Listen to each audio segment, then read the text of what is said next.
dispatcher. So you stated that you were downstairs in the living room? Yes. And you were talking about your relationship. Mm-hmm. And when did things get physical? He had a very blank stare on his face. He goes into this whole other person, and I told him at the end of our conversation that I was going to my mom's.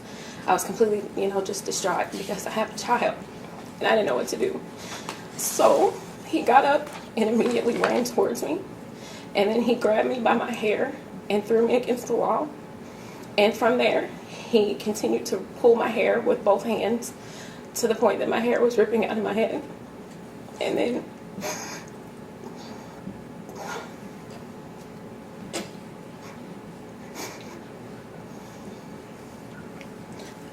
Take your time.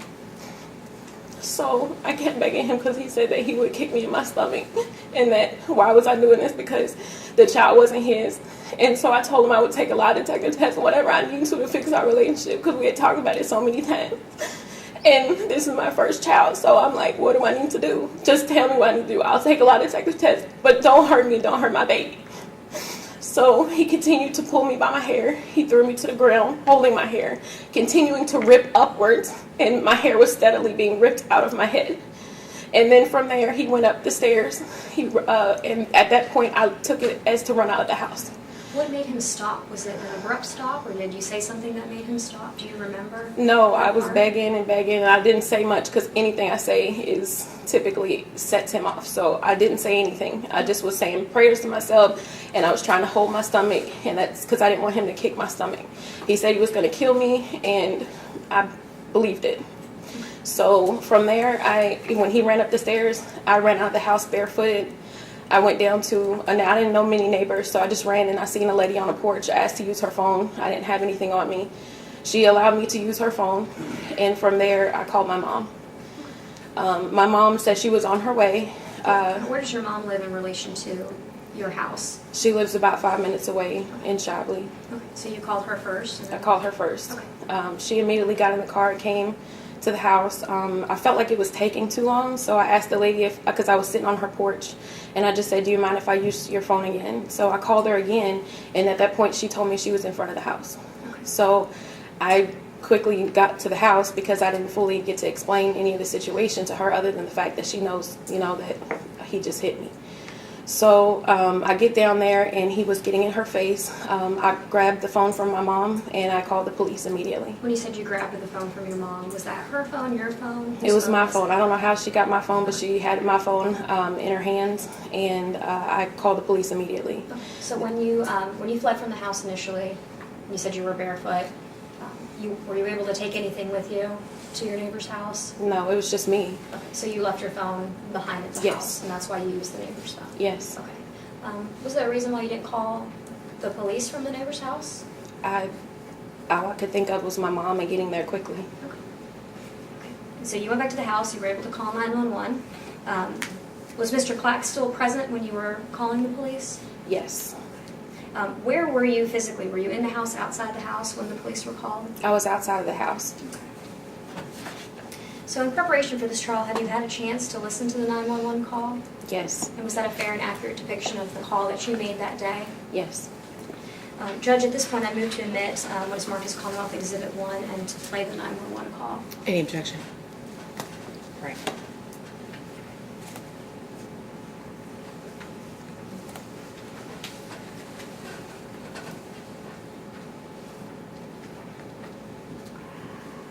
Certify this to be a true copy of the master tape prepared by Janine Baker of Global Emergency Services.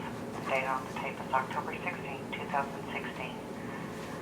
The time, 22:23 and 27 seconds, will be a call received on position 4.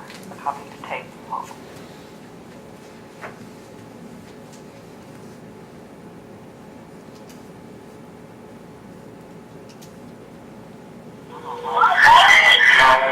Can you please say so with 4401 LaSalle? I'm in a domestic relationship and he's in my mom's face. Can you please Check 4401 LaSalle.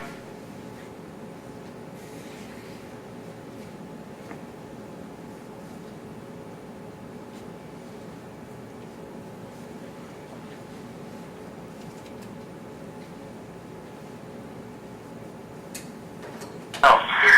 4401 LaSalle Avenue. Yes. Is that a house or apartment? Yes. What's your phone number? My phone number is 502-468-7130. Okay, is that a house or apartment? Corner house. Okay, what's your name? Angel. Passage. Angel, tell me exactly what happened. Tell me exactly what happened, Angel. I'm not. Angel, talk to me. Okay. Tell me exactly what happened. He tried to kill me and the baby, and he pulled my hair and he pulled me up the ladder and Is this your child's father? yes. Okay.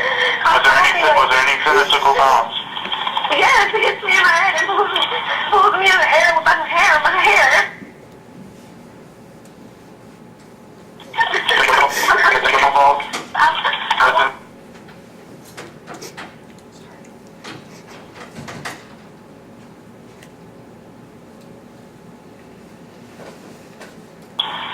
No, I just need to get him out of here. I What's his want my name? thing. Edward Clack. How old is Edward? 38. What race? Black. What's he wearing? What's he wearing? Mama. What's he wearing? Work boots, brown work boots, black pants, and a gray hoodie, and a black hat.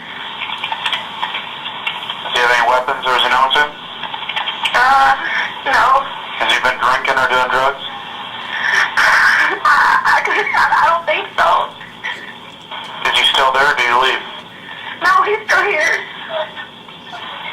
My mom, I ran to a neighbor's house. I ran out the house when he let my hair go, and I ran to a neighbor. And she helped me call my mom. Okay, Don't put your hands on my mom. Angel. Yeah, whack my life. Angel, Yes. stop yelling at him. It's just going to make it worse. Where are you going to be waiting at? I'm in my front yard, and she won't hit me outside. Okay, take some slow deep breaths now. We have it up to get the first level officer out there to you, okay? Okay. And if anything changes before they arrive, call us back. Okay. Fair enough.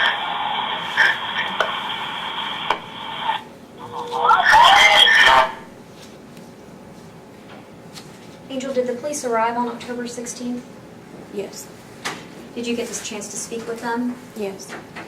Where did you speak with them? Were you inside the house or outside the house? Outside of the house. I never went back in. And who else was present when you were speaking with the police? My mom was there. My sister came. My niece came. And I think my friend showed up later. So while you were waiting for the police, is that when everyone other than your mom showed up? And did they speak with the police as well? Yes, they did.